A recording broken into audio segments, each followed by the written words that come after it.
warahmatullahi wabarakatuh. Waalaikumsalam warahmatullahi wabarakatuh. Selamat datang di Pod Silva, podcast Hima Silva. Oke, sebelum kita masuk ke topik pembahasan pada episode kali ini, perkenalkan saya Aura Daily dari Letting 23. Tentunya saya tidak sendiri di sini. Saya ditemani oleh abang-abang dari jurusan Kehutanan. Perkenalkan, saya Riki, saya dari Letting 21. Perkenalkan, saya Mizan Jirohna, saya dari Letting 2022. Perkenalkan, nama saya Abdul Ojek, saya lihat dari Letting 23. Perkenalkan, nama saya Sofrialdi Imam Bukhari Nasution. Saya dari Letting 2024. Setelah kita perkenalkan diri, tentunya kita akan masuk ke sesi pertanyaan.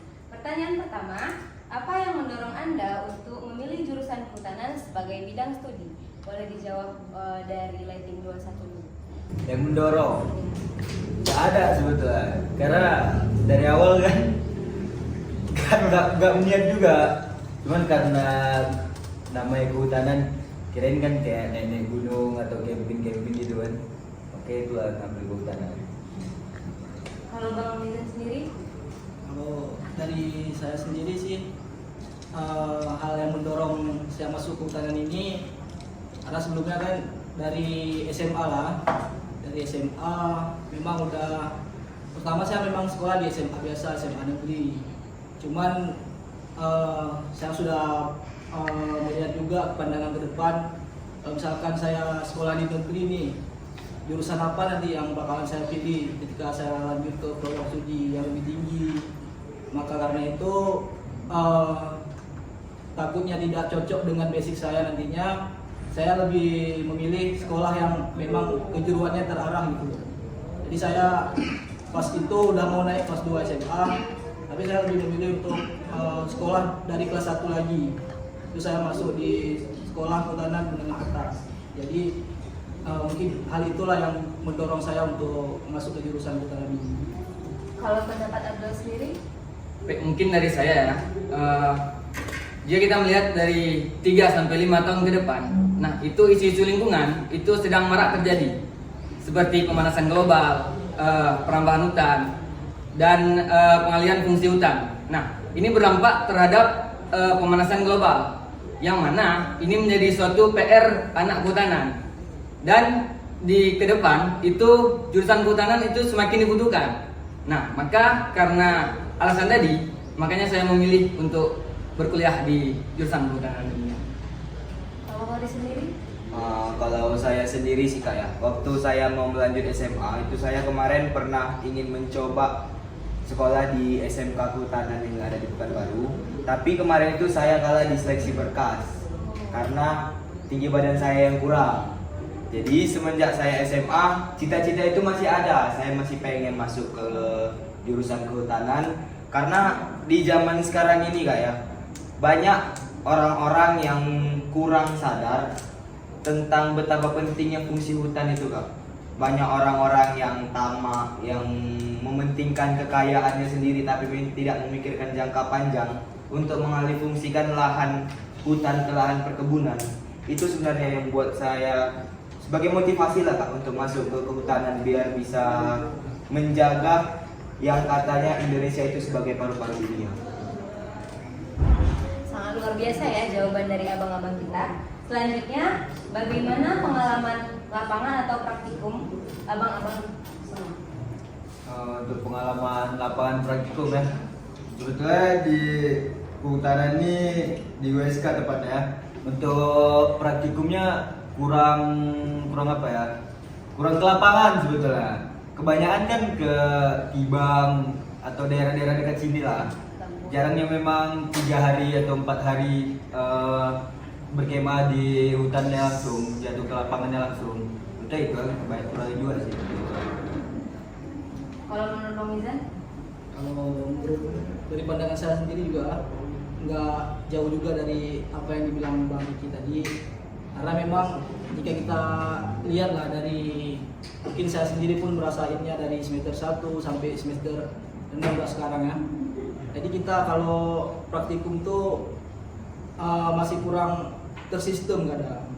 Mungkin ada rencana mau praktikum di tempat jauh, di Taman Nasional atau di Tahura.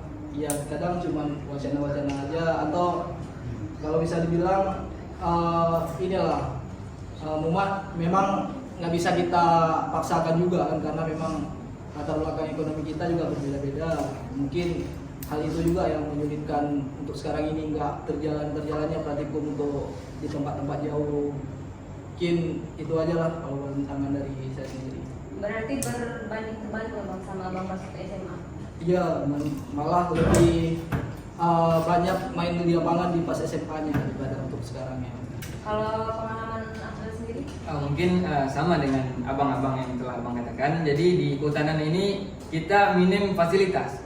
Untuk kehutanan ini sendiri, untuk labnya kita juga belum ada, dan juga untuk kelapangannya itu sendiri itu juga masih minim. Kelapangan yang terutama itu terkendala dari biaya karena tidak ada supportnya dari pihak kampus itu sendiri. Nah ini juga menghambat terjadinya praktikum itu di kegiatan-kegiatan di lapangan lainnya. Mungkin demikian. Kalau pengalaman Kori nih? Saya ini kan di sini kan Kak masih maba Kak. Iya. Jadi saya baru dapatkan praktikum yang dipegang oleh anak kehutanan baru dapat semester ini, dan saya rasakan mungkin masih daerah sekitaran kampus aja. Jadi kalau untuk pengalaman di lapangan saya rasa saya mengambil pengalaman atau curi-curi ilmu lapangan lah. Anak kehutanan itu kebanyakan dari teman-teman saya. Kalau untuk dari jurusan ini sendiri sih kayaknya belum bisa lah kita jumpa dan mendapatkan ilmu lapangannya kalau untuk semester saya sekarang. Nah, Kori kan masih baru nih. Iya, Pak. Paling jauh kemana praktikumnya? Paling jauh ke hutan kota BNI. Oke. Pertanyaan selanjutnya nih, apa tantangan terbesar yang Anda hadapi selama kuliah di kehutanan? Mungkin kalau tantangan terbesar ya, yang pernah saya alami atau pernah saya rasain dari semester 1 sampai sekarang, paling ini untuk kita manajemenkan waktunya. Apalagi pas di saat ada laporan praktikum tuh, malah yang kita basicnya yang nggak begadang, jadinya kita harus begadang. Kalau misalkan kita nggak manajemen waktu untuk mengerjain laporan praktikum itu dengan baik, dengan bagus, jadi itulah yang lumayan tantangan terbesar juga mungkin ya. Kalau dari saya sih, nggak tahu juga dari kawan-kawan, mungkin ada pandangan lain nanti untuk tantangan terbesarnya. Ini aja. Kalau begadang kayaknya sistem bikin laporannya SKS ya. Makanya begadang. Kalau Abdul sendiri? Mungkin permasalahan ini umum ya terjadi di kehutanan, itu laporan sama dengan Bang Rizan. Mungkin terkait laporan ini juga terkendala dari segi manajemen, apalagi jika kita aktif di kegiatan eksternal seperti organisasi dan lain-lain, maka ini juga menyita waktu, sehingga laporan yang tadinya seharusnya nggak banyak jadi menumpuk akibatnya karena terlalu banyak kegiatan dan minimnya manajemen waktu. Demikian. Kalau untuk Kori sendiri nih, apa tantangannya? Tantangan terbesar menurut saya kan, yang pertama seperti yang dibilang abang tadi, laporan juga Kak, dan satu lagi hafalan nama-nama ilmiah pohon Kak. Itu menjadi tantangan terbesar untuk saya Kak, karena saya memang orangnya susah menghafal. Karena dari dulu saya udah membiasakan diri saya Kak untuk tidak menghafal suatu itu sampai hafal mati. Istilahnya kalau saya mau presentasi atau menjelaskan sesuatu, saya cuma menghafal ide pokoknya aja, baru nanti saya kembangin pakai kata-kata saya sendiri untuk melatih public speaking juga. Jadi kalau misalnya kuliah di kehutanan, itu menjadi PR terbesar saya untuk hafalan nama ilmiah Latin pohon. Ya, kalau untuk abang sendiri gimana? Tantangan. Tantangan kalau aku bangun pagi sebetulnya tantangannya. Bangun pagi itu berat kali ya. Berat kali bangun pagi ya. Betul. Kita harus paksa nggak tidur dulu baru bisa SMK pagi itu. Itu sih. paling sama kalau ada juga hambatan sedikit kayak dosen. Misalnya dosen ini pertemuannya 4 kali. Dia masuk cuma sekali terus ngasih tugas tuh banyak kali ngasih tugasnya. Itu bukan pening kita. Dia nggak ngajar, ngasih tugas banyak kali. Jadi jahat lah. Itu juga. Pertanyaan selanjutnya itu untuk Bang Riki sendiri, karena Abang ini kan rating paling atas di sini di rating 21.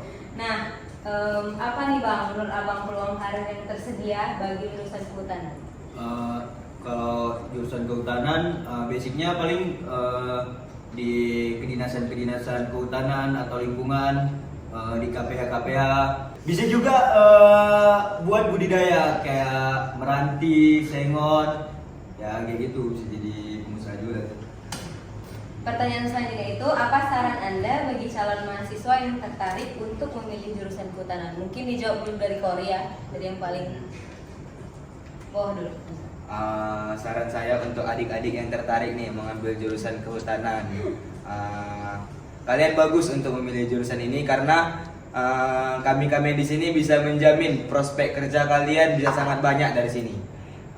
Kita orang-orang kehutanan bukan hanya bekerja di dinas kehutanan saja, masih banyak seperti NGO, bahkan kita bisa masuk ke PT-PT yang bergerak di bidang kehutanan, baik itu yang bergerak di bidang kertas ataupun segala macam, dan kita juga bisa masuk ke pertambangan. Orang kehutanan juga bisa masuk ke pertambangan, jadi adik-adik sekalian yang ingin mencoba kerja di daerah pertambangan juga bisa masuk ke kehutanan, bukan hanya dari teknik pertambangan saja. Oke, kalau Abdul sendiri? Baik, mungkin untuk adik-adik ya yang kepengen jurusan kehutanan, mungkin dari stigma masyarakat ini harus dirubah adik-adik. Jadi kehutanan ini nggak melulu kita mainnya di hutan gitu. Karena di dalam mindset masyarakat, ngapain jurusan kehutanan mau jadi orang hutan? Demikian ya, mungkin kebanyakan kita dengar. Padahal realitanya di jurusan kehutanan ini seperti dikatakan oleh Polri tadi, itu banyak prospek kerja yang memang menjanjikan dari jurusan kehutanan ini. Mulai dari NGO tadi, bisa kerja di PT-PT, pertambangan dan lain-lain yang memang dalam ruang lingkup kehutanan itu sendiri. Mungkin demikian. Kalau saran Abang, apa nih Bang untuk adik-adik? Mungkin kalau dari saya sendiri untuk adik-adik nih kedepannya yang mau bergabung nih bersama kami di kehutanan, jadi kalau bisa nih dari SMA udah dipersiapkan terus. Jadi misalkan di SMA yang masih kurang kegiatan-kegiatan untuk cinta alam, mungkin adik-adik SMA ini bisa bergabung nih sama pihak-pihak yang membuka volunteer untuk menjaga ekosistem alam atau menjaga konservasi di hutan di Indonesia. Jadi adik-adik yang SMA harus melek nih terhadap hal-hal seperti itu, karena itu memang sangat membantu adik-adik nantinya untuk masuk di kehutanan. Jadi adik-adik udah lumayan beradaptasi lah dengan lingkungan di kehutanan nantinya. Mungkin itu aja kalau Kalau menurut sendiri Bang, apa nih saran untuk adik-adik berikut? Saran yang mau masuk sini. Iya. Untuk yang peduli lingkungan itu cocok masuk kehutanan karena di kehutanan ini ilmu-ilmu tentang lingkungan itu banyak sekali. Kayak contoh di sini kita belajar karbon, di sini kita belajar tentang perubahan iklim, yang dimana kita sekarang tahu kayak mana lingkungan sekarang udah nampak terlihat buruk lah kan. Ya mungkin itu aja sih. Oke, pertanyaan selanjutnya nih, bagaimana pengalaman organisasi abang-abang sekalian? Kalau dari Kori sendiri, karena dia yang masih paling muda, apa nih pengalaman organisasinya? Kalau saya memiliki pengalaman organisasi sih Kak dari SMA, dan di masa perkuliahan ini saya juga masuk ke himpunan kehutanan atau himpunan Himasilva, himpunan mahasiswa kehutanan USK, dan selanjutnya saya juga bergabung di BEM Fakultas Pertanian. Semasa SMA juga saya memiliki riwayat organisasi yaitu di OSIS. Mungkin hanya itu Kak. Luar biasa ya. Selanjutnya ke Abdal nih, apa nih pengalaman organisasinya? Mungkin dari saya sendiri, jika kita menilik dari SMA, saya semenjak SMA itu masih kurang aktif di organisasi. Namun semenjak masuk ke dunia perkuliahan, nah disinilah mulai kita mengenal dunia luar. Disinilah kita mulai mengenal organisasi dan lain sebagainya. Dan banyak juga organisasi yang telah saya ikuti seperti GSP, UKM-UKM seperti BSBD, BEM Unif dan lain-lainnya, yang memang organisasi ini sendiri itu dapat setidaknya meningkatkan soft skill kita. Mungkin di sekarang ini paling diperlukan ialah public speaking. Nah, untuk teman-teman nih yang kepingin melatih public speakingnya, itu bisa dimulai dari join organisasi, karena di sini kita mendapatkan teman-teman baru, kawan-kawan baru. Nah, secara tidak langsung skill komunikasi dan sosial kita itu ditingkatkan di sini. Kalau untuk Bang Midan sendiri Bang, apa nih pengalaman organisasi Bang?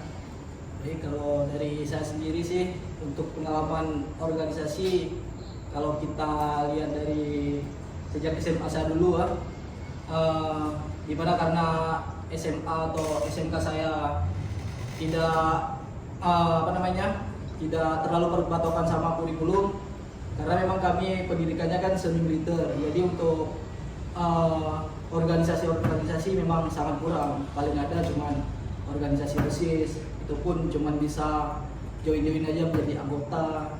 Dan setelah saya masuk nih di kuliah kehutanan, di sini apalagi di USK, banyak sekali pandangan dari saya yang terbuka terkait organisasi, karena tiap prodi pasti ada tuh ormawa-ormawanya, apalagi tiap fakultas, tiap untuk organisasi universitasnya. Dari itu karena sejak saya belajar organisasi ini, memang saya rasa memang sangat butuh kita belajar organisasi, apalagi kita kuliah di negeri ini. Wah, jangan sampai lah kita sia-siain tidak bergabung dengan organisasi, karena itulah hal kesempatan peluang bagi kita yang kuliah di negeri untuk masuk organisasi. Mungkin itu aja sih dari saya. Kalau di himpunan sendiri Bang, Abang dari bidang apa nih? Kalau himpunan sendiri, kalau dari saya sih, saya dari semester 1 sampai semester 1 semester 2 kan, semester 2 kita masuk organisasi sampai sekarang, saya tetap melulu di satu bidang aja. Apa itu? Saya di bidang minat bakat. Mungkin untuk adik-adik juga nanti ke depannya ya, kalau mau ikutin prospek kayak saya, jadi kalau lebih bagusnya, kalau pandangan dari saya, kita masuk di satu bidang, jadi kita bisa lebih fokus di bidang-bidang itu aja. Misalkan kita pertama jadi anggota di bidang itu, untuk kedepannya bisa jadi sekretaris bidang misalnya, dan kita upgrade kedepannya lagi jadi ketua bidang. Pokoknya jangan stuck aja di posisi-posisi itu aja. Jadi plusnya kita belajar organisasi ini dengan orang yang tidak belajar organisasi, kita apalagi untuk melakukan magang atau PKL nantinya, kita bisa lebih mengakrabkan diri lah dengan pihak-pihak di orang di kantor, karena kita udah tahu sistem-sistem organisasi, karena memang di kantor juga pasti ada buat kegiatan acara, jadi kita lebih enak lah untuk beradaptasinya. Kalau untuk Bang Ligi sendiri Bang, pengalaman organisasi apa nih Bang? Pengalaman organisasi, kalau di organisasi tentunya yang udah pasti kita jadi punya banyak relasi, dan di sini kita juga bisa tahu bagaimana kita membuat suatu acara, bagaimana kita jadi panitianya di situ. Kita bisa tahu, oh kayak gini rasanya jadi anggota di balik layar, gimana biar acara itu bisa jadi, kita lah orang-orangnya itu di situ. Gitu ya. Dulu Abang juga masuk himpunan juga? Masuk. Bidang apa tuh Bang? Berarti dari semester 2 dari 2019, zaman Bang Asnan berarti di bidang kemahasiswaan. Masuk zaman Bang Rianda bidang keagamaan, masuk Nadib bidang sekretariatan. Nah, kita ke pertanyaan terakhir nih, untuk abang-abang lighting 21 dan 22, kasih gambaran dong ke abang-abang dari lighting 23 dan 24 tentang perminatan di kehutanan. Dari Bang Liki dulu, bisa jawab. Peminatan kehutanan di USK sekarang ada 4, yaitu silvicultur, manajemen, konservasi, sama teknologi hasil hutan. Untuk yang di silvicultur Dalamnya itu membahas lebih ke arah tumbuhan. Contohnya apa ya? Kita ngeanalisis vegetasi pohon. Situ kita ngitung semai, pancang, tiang pohon. Dan kalau untuk manajemen lebih ke pemetaan, ARGIS, penginderaan jarak jauh, gitu-gitu. Terus untuk konservasi lebih ke satwa liar. Contohnya gajah, harimau, badak, orangutan. Kalau untuk TH Saya kurang tahu karena ini peminatan baru ya. Mungkin Bijan yang lebih tahu. Mungkin dari Bang Minan. Baik, mungkin saya sambung aja ya apa yang dibilang sama Bang Luki. Kalau mungkin dari TH itu kan termasuk jurusan baru. Ini baru jurusan yang pertama kali diterapkan di rating 22 kami. Jadi kalau TH itu dia lebih ke terhadap hasil hutannya, hasil kayu misalnya. Jadi kayak HHBK-nya masuk juga di situ.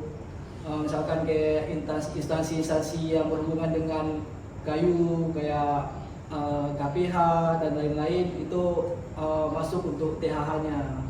Mungkin kalau di Panglong itu termasuk dari TH juga sih karena memang udah ada proses dari Panglong juga kan untuk memproduksi kayunya. Dan mungkin saran saya untuk adik-adik ini untuk kedepannya yang mau ngambil peminatan mungkin udah boleh dipersiapkan terus nih dari sekarang. Misalkan saya kalau bisa kalian ambil peminatan itu, misalkan kalian mau ngambil manajemen, mau ngambil civil kultur atau sebagainya lain jurusan tadi, jadi kalian harus persiapan terus. Misalkan ada lebih SKS nih di semester 3, semester 4, semester 5 kan. Jadi kalian persiapin terus. Misalkan lebih SKS ada 2 SKS. Jadi misalkan kalian tuju peminatan manajemen, kalian langsung pilih aja MK pilihan manajemen. Jadi untuk kedepannya pas kalian masuk di jurusan atau peminatannya tidak banyak lagi yang MK yang adik-adik harus kerjain lagi, harus ngambil lagi. Jadi biar mau cepat-cepat siap dari mata kuliah peminatan kalian itu atau adik-adik bisa ngambil dari sekarang untuk dipersiapkannya. Mungkin itu saja sih kalau pandangan atau jawaban dari saya untuk peminatan di Kehutanan. Dari tadi kan udah dikasih nih gambaran dari abang-abang 21 dan 22. Untuk adik-adik 23 dan 24 ini apa sih yang ingin diambil dari peminatan kehutanan ini? Baik, mungkin dari saya sendiri itu saya berminat di peminatan di manajemen. Itu alasannya karena saya sendiri menyukai hal-hal yang berbau hitung-menghitung. Nah, oleh sebab itu kan di manajemen ini banyak nih kegiatan kayak pemetaan, main ARGIS dan lain sebagainya. Mungkin karena hal tersebut saya ingin peminatan manajemen. Kalau Kori sendiri? Kalau saya sendiri sih Kak, ingin berfokus di bidang konservasi.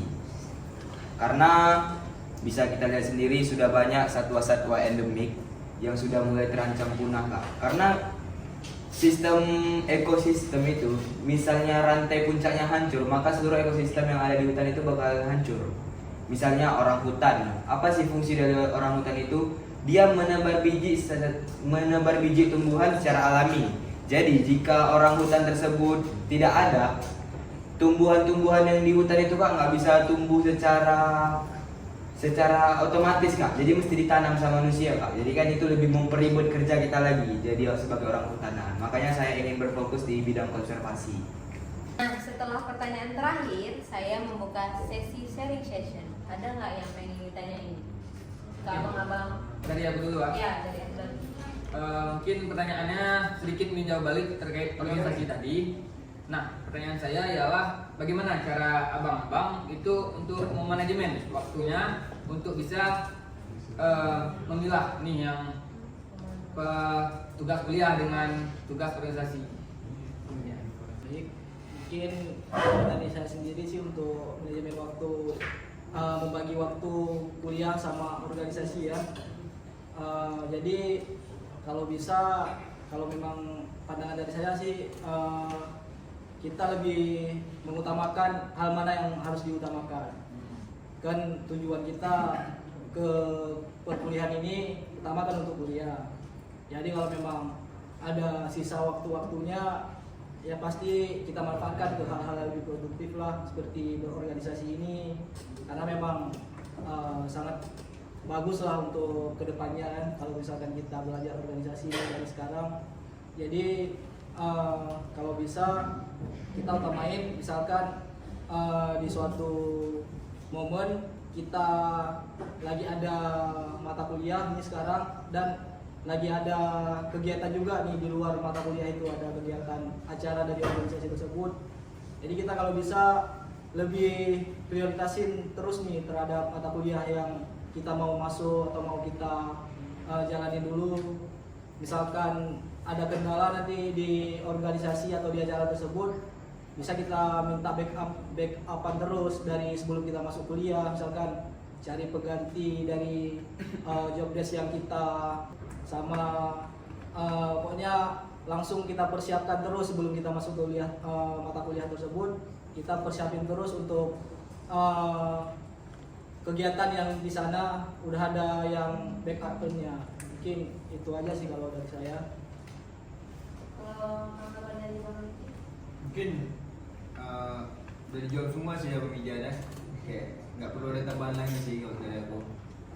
Ya, kalau untuk Korea ada nggak ditanya? Ini Bang, mungkin banyak teman-teman nih yang di luar sana yang masih bertanya-tanya lah tentang apa sih NGO itu. Tugas NGO itu apa sebenarnya? Mungkin kawan-kawan di semua di luar sana masih belum tahu, bisa orang Abang bantu jelasin. Baik, jadi kalau pandangan saya terhadap NGO itu sendiri, dari yang saya lihat-lihat dari dulu sampai sekarang ini, dan kebetulan saya juga masuk salah satu anakan dari NGO itu di komunitas kami Sahabat Lobster. Dengan NGO-nya itu ada FKL, Forum Konservasi Lobster. Jadi NGO itu adalah komunitas atau organisasi lah dibilang, organisasi yang memang non pemerintah. Jadi tidak ada campur tangan pemerintah untuk mensuplai dana atau untuk menghandle kegiatan di NGO tersebut. Jadi NGO itu dia untuk tujuan orang tuh untuk melakukan apa-apa mungkin yang masih kurang dilakukan dari kepemerintahan nih. Misalkan kepemerintahan kalau terkait dengan sinkron dengan urusan kita, mungkin terkait dengan penyuluhan ke sekolah-sekolah, misalkan penyuluhan untuk mengetahui potensi-potensi hutan yang ada di Indonesia dan satwa-satwa yang harus dilindungi. Mungkin dari NGO punya peran juga seperti itu. Jadi hal-hal yang belum dilakukan sama pemerintah, dari NGO itu bisa melakukannya dengan kegiatan-kegiatan seperti itu. Ada penyuluhan, ada sosialisasi, pokoknya yang berhubungan dengan masyarakat juga banyak dilakukan oleh NGO ini. Apalagi kalau ada bencana atau kejadian-kejadian yang memang belum mampu di backup sama pemerintah, jadi dari NGO ini juga ikut turun tangan untuk membantu backup dari kegiatan atau kejadian-kejadian seperti bencana tersebut, kayak gempa bumi, tsunami, kayak tsunami di Aceh kita juga kan pada tahun 2004 itu NGO memang sangat cukup banyak untuk datang ke Aceh untuk membantu, karena memang tidak cukup nih dari kepemerintahan aja untuk membantu dari bencana tsunami Aceh yang sangat dahsyat tersebut waktu saat 2004 yang lalu. Mungkin itu aja sih kalau pandangan dari saya terhadap apa itu NGO. Ya, nah itu dia pembahasan dari episode kali ini. Terima kasih kepada abang-abang semuanya. Sekian episode pada podcast kali ini. Saya Aura Daily selaku host podcast pada episode kali ini. Pamit undur diri. Assalamualaikum warahmatullahi wabarakatuh. Waalaikumsalam.